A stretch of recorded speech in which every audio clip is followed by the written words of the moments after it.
So you can see that I prepared this installation in front of me. It is not because of the performance, it is because I didn't completely recover from a disease from the last week.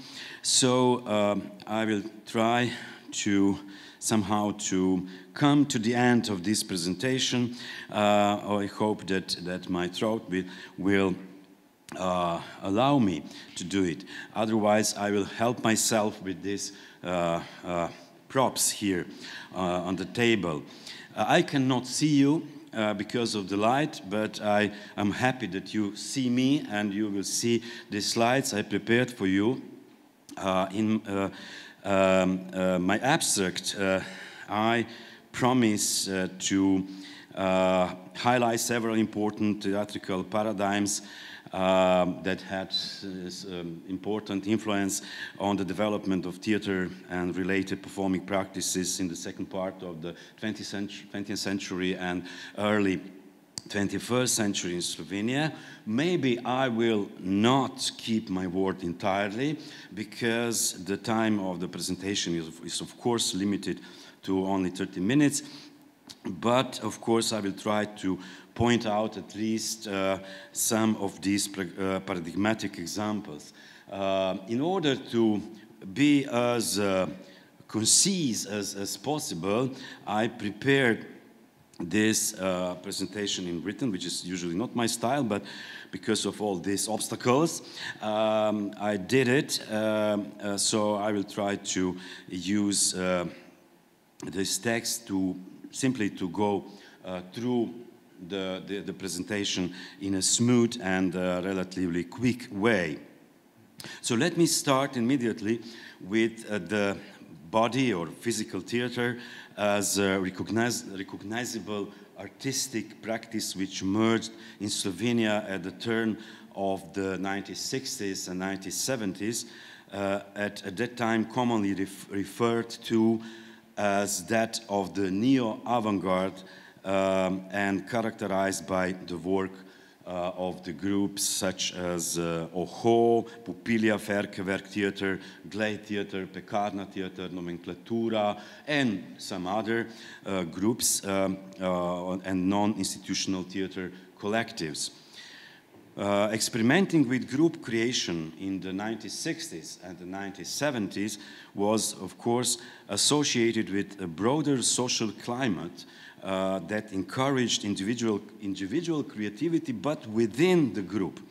Let me remind you on, for instance, the living theater or the performance group that are, of course, only two of many other examples of this process.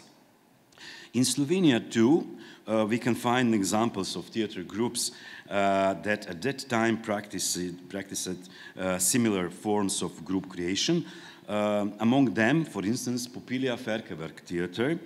I'm going to say something more about it later on.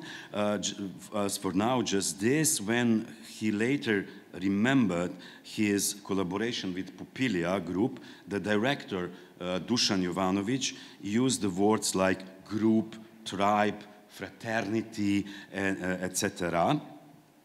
And before working in professional theaters, in 1972, as you can see this slide, he also directed the performance Monument G in Glej Theater, an important alternative and experimental Slovenian theater.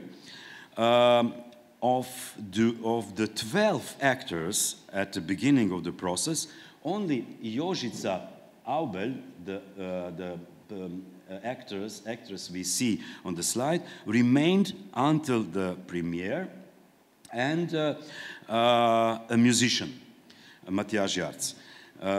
The preparation of the performance took 4.5 months and could only be completed when they formed, as Dušan Jovanović said, a homogeneous group, even though in the end this group consisted only of a performer and a musician. But it was homogeneous, at least. it was at that time. It was at that time that Lado Kralj, also an important figure of the Slovenian theater of the second part of the 20th century in Slovenia. So Lado Kralj himself also co-founder of the Glej Theater, returned from the United States, where he had collaborated with Richard Schechner and the performance group for, I think, 1 year or something like that. Lado Kralj accused his collaborators in Glej Theater of forgetting the original ideas and reproducing the structure of the theater institution. So, together with some young colleagues, he founded a new theater in an abandoned bakery, which gave the theater its name. Recalling the beginnings of the Pekarna theater, so bakery theater, Pekarna theater, in an interview, Kralj highlighted the group spirit and the free choice in the actors' decisions about their contribution to the performance. This group spirit, however, began to crumble when the group sank into an obsessive analysis of individual psychological frustrations. So, the theater collective became similar to a therapeutic circle.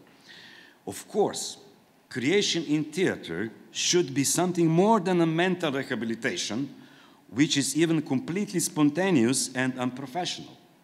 And it was the reason that many American off-theater groups broke down at that time as well, says Kralj. A similar breakdown happened with the Pekarna theater as well.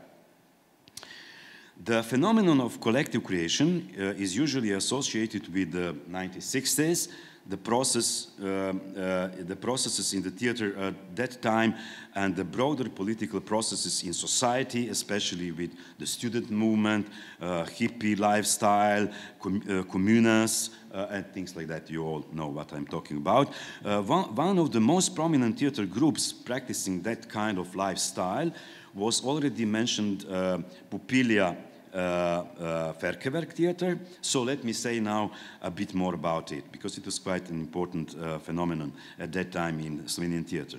The Pupilja Ferkewerk Theater was a neo-avant-garde theater group from the late 60s and early 70s. The group started with the organization, originally, they started with the organization of kind of poetry evenings, poetry readings, you know. And then when the director, Dušan Jovanović, joined the group, Pupilja made a radical shift towards more physical body performance.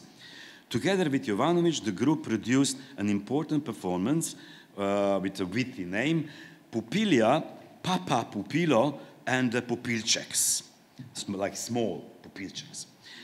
In 1969, a theater critic, Veno Taufer, noted already at that time that that performance announced, as he fatalistically stated, a death of the literary, only aesthetically functional theater in Slovenia. So very bombastic statement. You agreed, huh? The performance was built on a counterpoint of ritualistic, media-dictated ideology and a simple yet estranged representation. Estranged, of course, in the sense of Brecht's concept of the Verfremdungseffekt, estrangement effect. So yet estranged representation of daily body techniques. These are most evident in the scene where this is the one, where a young woman is breastfeeding an adult male, or in a so-called masturbation scene with the globe, and in the scene of bathing in a tube. The final scene, however, in which a chicken is ritually sacrificed, received most critical response and secured the Pupilčeks' place in the history of Slovenian theater as those who slaughtered chickens. The performance represented a turning point in the Slovenian theater of the late 60s.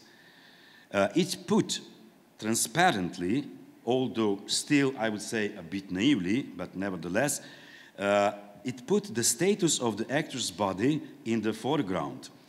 Pupilčeks did not conceal the influence of the media on their own subjectification, nor their captivity in daily body techniques, which they simply repeated and represented for and before the public in the auditorium.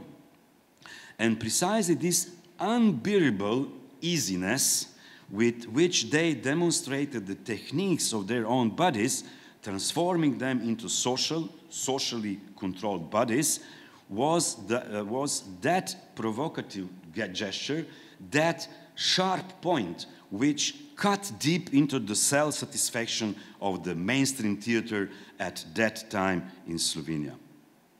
We will back to this performance later on when I will speak about its reconstruction in the year 2006.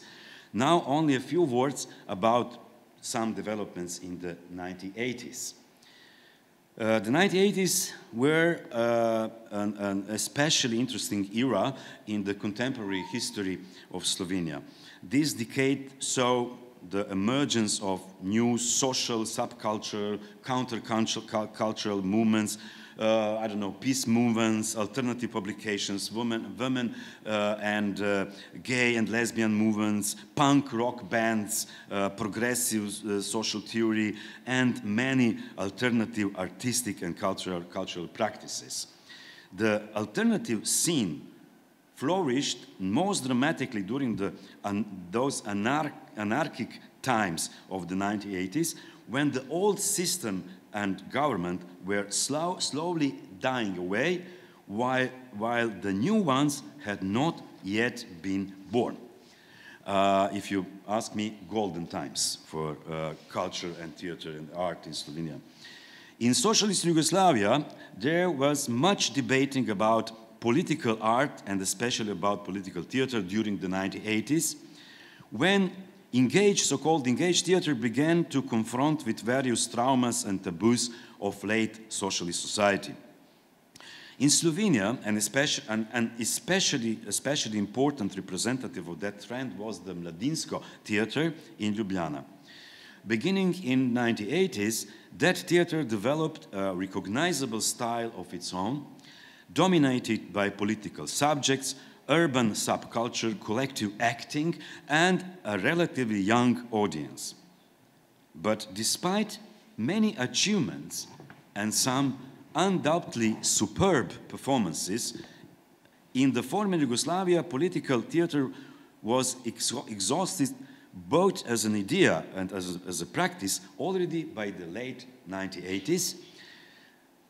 Okay, the paradigm was artificially kept alive thanks to an occasional very solid production, but soon lapsed into mannerism and predictability. However, in the late 1980s, a new generation emerged who made a radical break with that paradigm and introduced an entirely new mode of thinking about the concept of the political in theater and in art in general. Typical dissident critique was replaced with procedures of so-called subversive affirmation and over-identification. I will say a few words more about it later on. Artistic procedures that are both conceptual and political at the same time.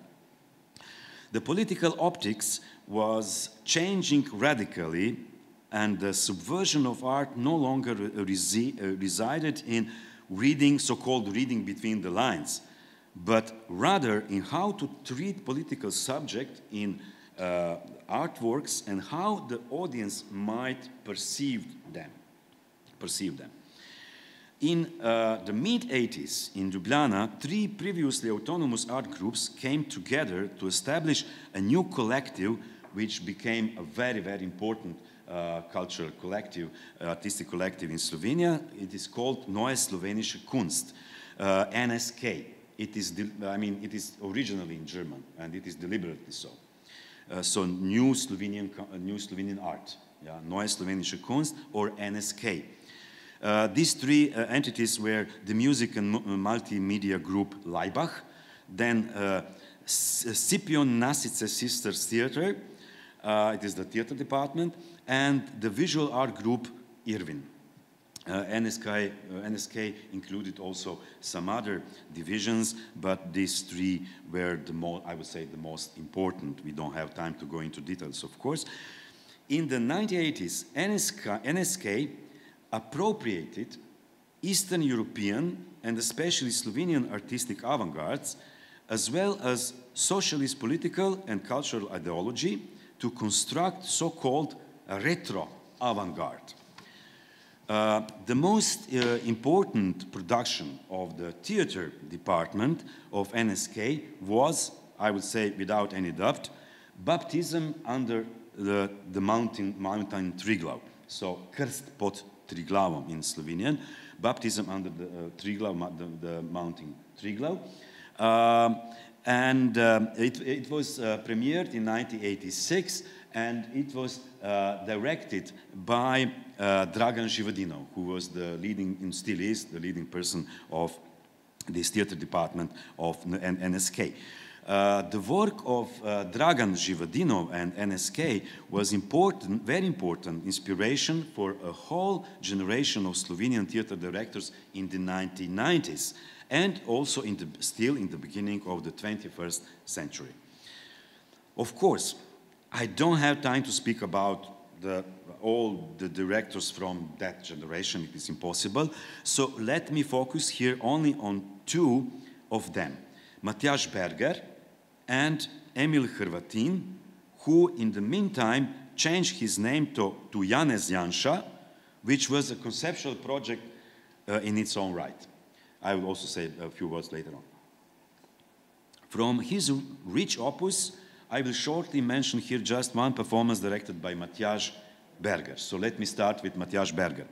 It is probably the most spectacular one, but the reason that I take it as an example is also because it was produced exactly in the year 2000, as you can see. So it marks some kind of time passage from the 28th to the 21st century in Slovenian theater. It is the performance, as you see, the Traumdeutung, produced by Mladinsko Theater, premiered in the Postojna Cave as an, I would say, underground performance, and repeated, reprised in the Mladinsko Theater as an outdoor performance. So it was it was performed in the front of the theater building. It is well known that Freud used to involve in his writings many themes, many topics from classical artworks, because Traumdeutung is, of course, Sigmund Freud. There are many examples also in the interpretation of dreams, including two great drama characters from Sophocles, of course, Oedipus, and Shakespeare, of course, Hamlet.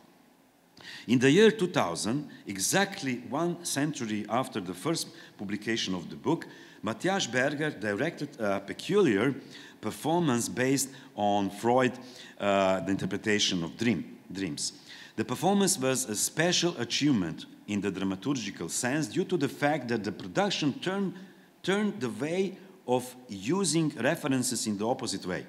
From Freud's use of art as references in his scientific writings to Berger's use of Freud's scientific book as a textual source for his artwork. So the performance, the Traumdeutung. Freud was, at the first place, a scientist, not an artist. Art and science, however, are not completely distinct in Freud's writings.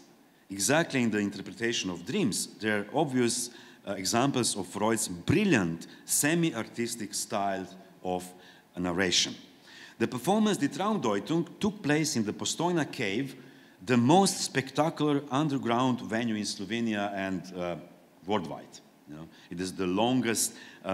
You have the longest trail open to the public in Postojna cave, the longest on the world. You know? So it is really very spectacular. This fascinating natural environment arouses many associations and reminiscences on the dream structures and the unconscious part of the physical apparatus, as well as the dialectic of illusion and reality from, as you know, from Plato's cave, you know, from the Republic, or from Antonin Artaud's poetic visions of theater as dreams. Staging of the performance in the natural phenomenon of the Slovenian Karso was motivated not only by the cave as a metaphor for unconsciousness, but also by an important detail from Freud's biography. In 1898, so when he was writing the Traumdeutung, he traveled to the Slovenian Karso to visit some caves near Postojna. Freud described them, these caves, in his letter to his colleague Fliss with the following words: "If Dante saw anything like this, he needed no great effort to imagination for his Inferno." So he was obviously very, very fascinated by what he saw in Postojna. As we know from the book Interpretation of Dreams, dreams think essentially in images, and they construct a situation out of these images. They dramatize an idea. These are Freud's words. Dreams are dramatize an idea. What a theatrical wording. And in that sense, Berger's approach is similar to the visualization of dream-like images as the, let's say, in surrealist paintings. Just think about Dali or Magritte or some other painters, and you will get the point what I wanted to say. The most breathtaking scene, the most spectacular scene in the Traumdeutung performance is a hot air balloon in its real proportions, which ascends to the top of the biggest hall in Postojna cave. So this levitation of the balloon, 7 meters high from the bottom of the underground hall, I would say deserves to be registered as the Guinness World Record, definitely. The whole atmosphere of the performance is close to a kind of a dreamlike anthropological theater, or with Berger's own words, he says, "Theater performance, the Traumdeutung, is an abstract version of the anthropological theater which is thematically focused on the research of Freud's method." And Berger's performance is, in fact, a theatrical representation of the dream work as known from Freud's analysis, including a range of visual and other images in the manner of condensation and displacement. Condensation and displacement being two most important psychological mechanisms of the dream work. At the bottom, says Freud, dreams are nothing other than a particular form of thinking, made possible by the conditions of the state of sleep. It is the dream work which creates that form, and it alone is the essence of dreaming, the explanation of its particular nature. What can we learn from Berger's productive interaction between Freudian method of the interpretation of dreams and its artistic representation is that the manifest content of the theater performance, namely these visual images presented on the stage, is just a starting point of the interpretation that should bring us to the latent meaning of the artwork. So the meaning which is behind the images, which is usually hidden behind this manifest content, so these manifest images. Very, very similar as in dreams. And the whole idea about interpretation of dream is how to come to overcome, so to say, this manifest first level, and to come to the latent level where you can then get the point. What is the point of the frustration of the disease or whatever you have to deal with in psychoanalysis? What one could say that the performances directed by Janez Janša, another theater director, which I announced at the beginning that I will talk about, are also a kind of a collective psychoanalysis, or at least that they are digging into a kind of collective unconsciousness. Janez Janša deals with politically traumatic events using the method of reconstruction and a reenactment as a specific mode of theater production. So far, he directed several performances based on reconstructions of some important, even ontological neo-avant-garde performances.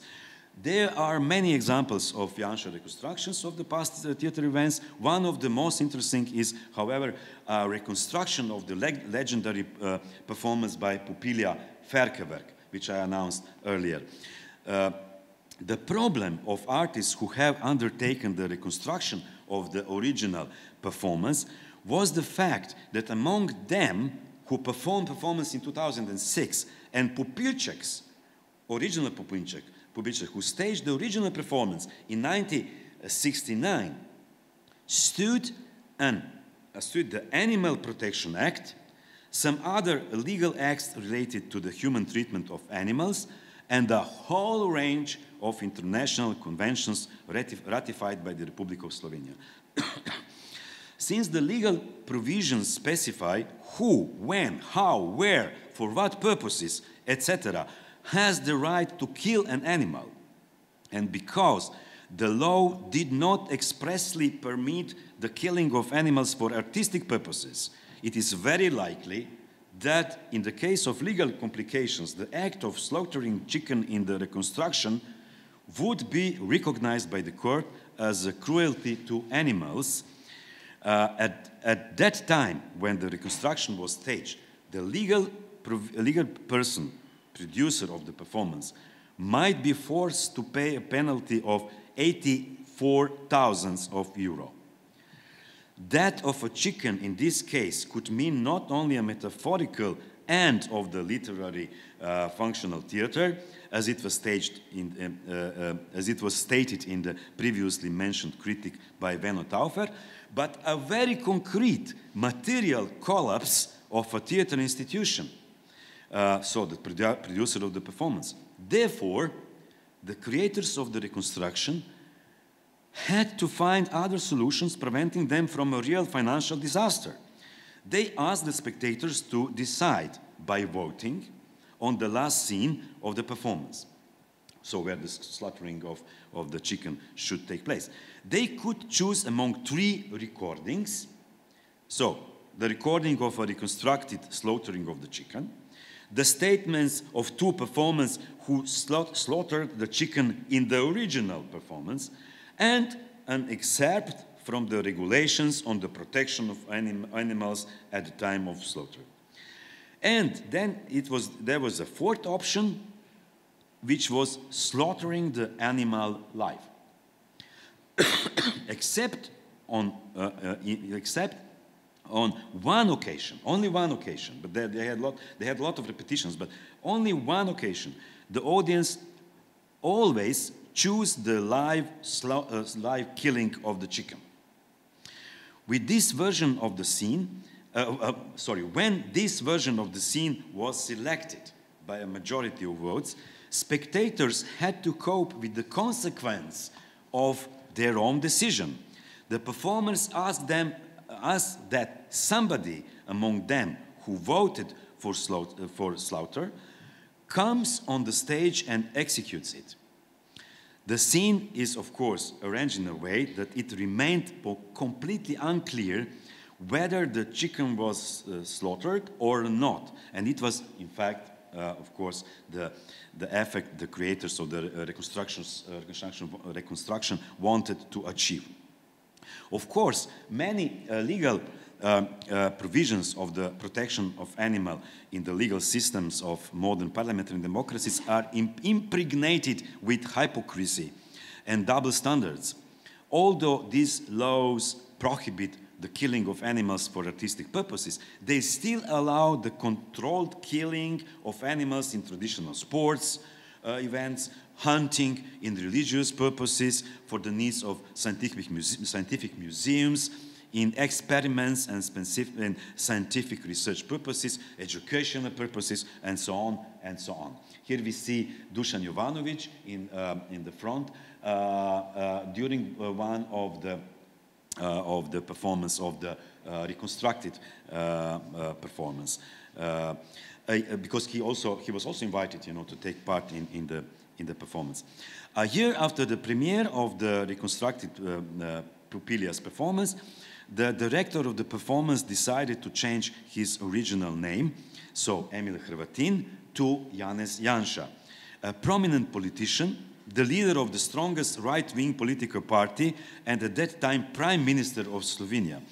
Hrvatin and two other artists, Žiga Karić and Davide Grasi, took literally the slogan launched by the then Prime Minister, saying, "The more of us there are, the faster we will reach the goal."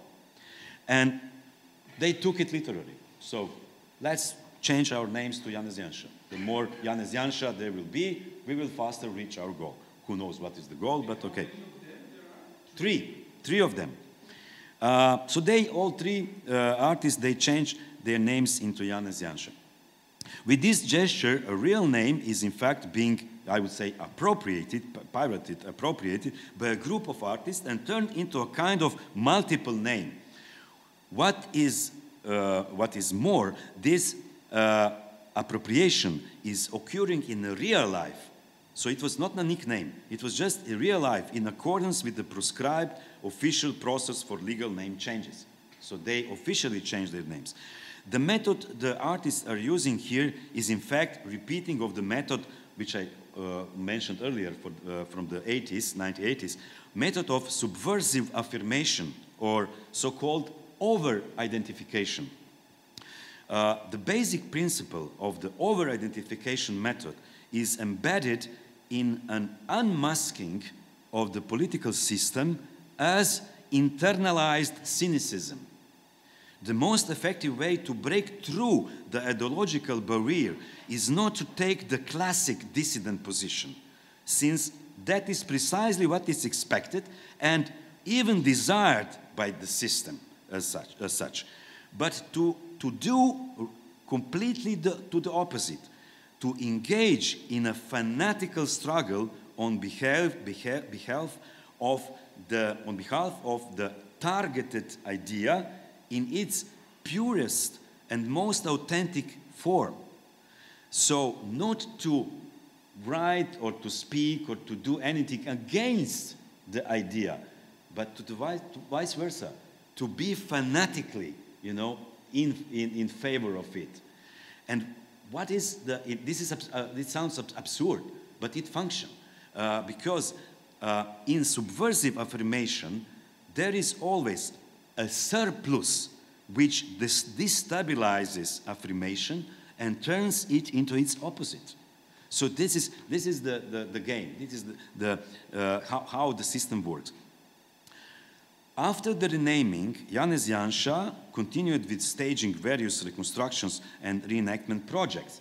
For instance, with these two other colleagues, they together made reconstruction of this historically very important performance from 1968 from the conceptual group, multimedia group OHO, Triglav, so the mountain Triglav. Again, here we see the photo from that performance originally. Then NSK, Neue Slowenische Kunst, they also did reconstruction, you see, in 2004, and then three Janšas did it in 2007, but not in the center of Ljubljana, but really almost not on the top of the Triglav mountain, but close to it. The Triglav mountain is, you can see it up to the hill. The same year, and of course there were also some installations in gallery and so on.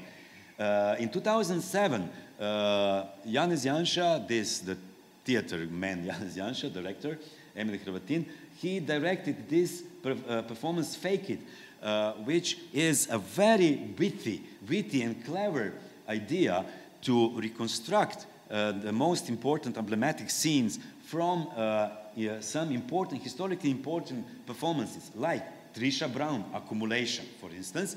You see photos from the original performance, and then you see one of Slovenian performance dancers who is leading a kind of a workshop with the audience, trying to, repeat these specific movements from Trisha Brown Accumulation, for instance. Or Pina Bausch, you all know, Café Müller, of course, and it was also, restaged within that project, which was, in fact, a protest against reductivist cultural policies of right-wing government against independent theater groups and festivals. Then, in 2009, Janez Janša collaborated again with Dušan Jovanović, the one who was director of the original Popilia Ferkeverk production, doing performance, the construction of his second legendary performance, Monument G. I saw it at the beginning, originally premiered in 1972, with only one performer, this Jožica Aubel, and a musician. It was again an attempt to invent new reconstruction procedures. The performance was a sort of double or twin reconstruction. Jovanović staged the performance with Aubel, and Janša produced a reconstruction with the younger performer Teja Reba, which we can see on the left side, back on the left side. The restaging and the reconstruction are performed simultaneously. Both take place at the same time on stage, as you can see, offering the opportunity to reflect upon similarities and differences between the so-called original performer, Jožica Aubel, and the performer of the reconstruction, Teja Reba. Janša also used this twin reconstruction model in his next reconstruction, which is where he reconstructed together with Isto Kovač, dancer and choreographer, his, I must say, excellent performance. I saw it originally in 1991, How I Caught a Falcon. And this is all from the original performance, and then they together reconstructed it in 2013, playing together in the reconstruction.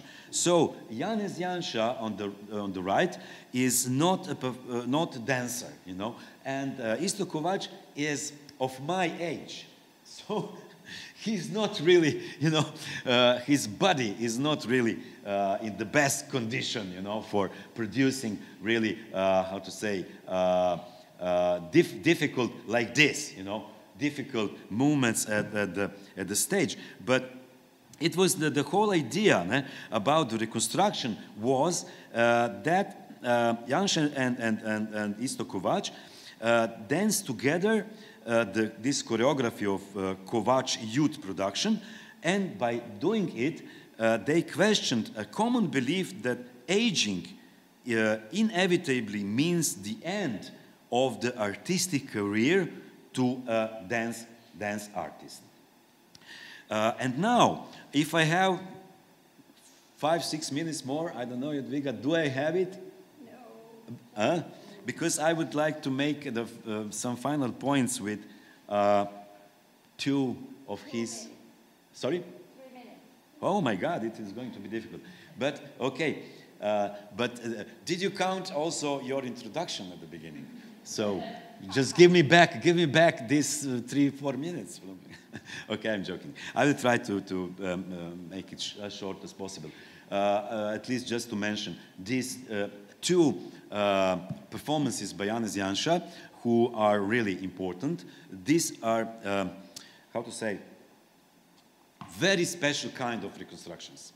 What we saw before, they were reconstructions of, you know, some important artistic events, some important performances. But now we'll see two performances that are reconstructions of very important political events.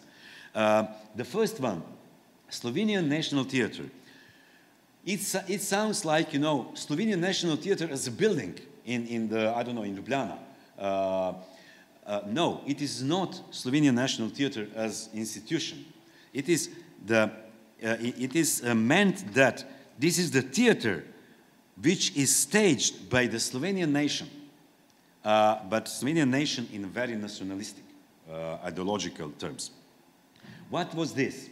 So it was an audio reenactment, or I would say even a re-invoicement of a brutal and forced removal of over 30 members of a Roma family from their homes. The main part of the performance is, its basic score is a collage of sound recordings from television coverage of the event in a small provincial Slovenian town in 2006, where a massive protest of the local population against the Roma family erupted. Four mediators, we see them.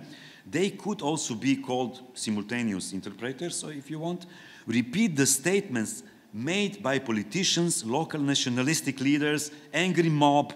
In short, the actors vocally reproduce a soundtrack that they listen to over headphones. As you can see, they have headphones.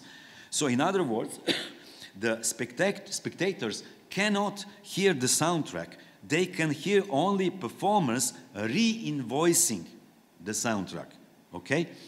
While the four in the foreground stand in their places and only try to catch words and other sounds from the headphones, the director, and in this case also the performer, Janez Janša, moves from one end of the stage to the other along the longest way possible, you know, the longest way possible, and whispering during this very, very slow movement, which took 1 hour to come from one side to another side, whispering all the time, gypsies, gypsies, gypsies, gypsies, gypsies, like a mantra, you know.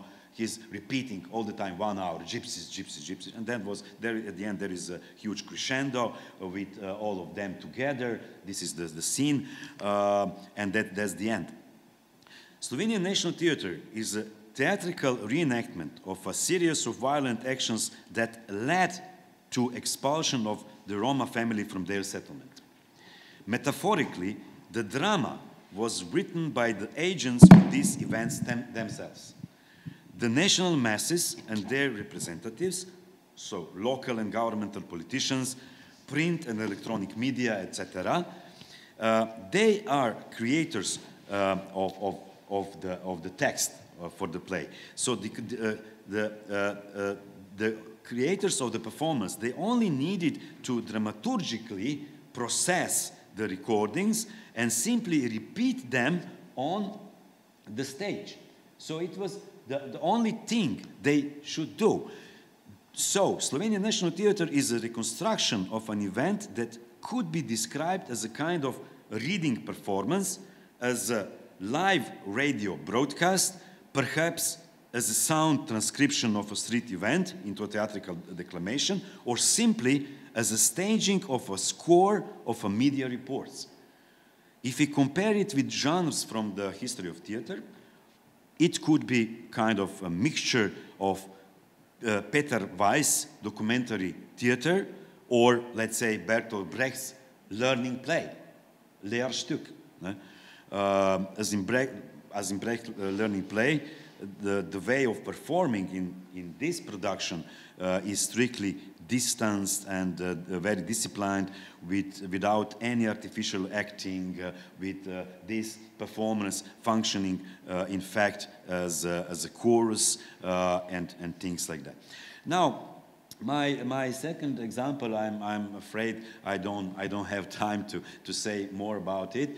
It was maybe just to say that it was the reenactment of the illegal arms trade organized by, I would say, the transitional political elite in the post-independence Slovenia. So it was a big business.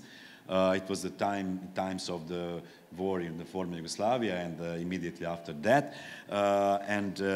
Since the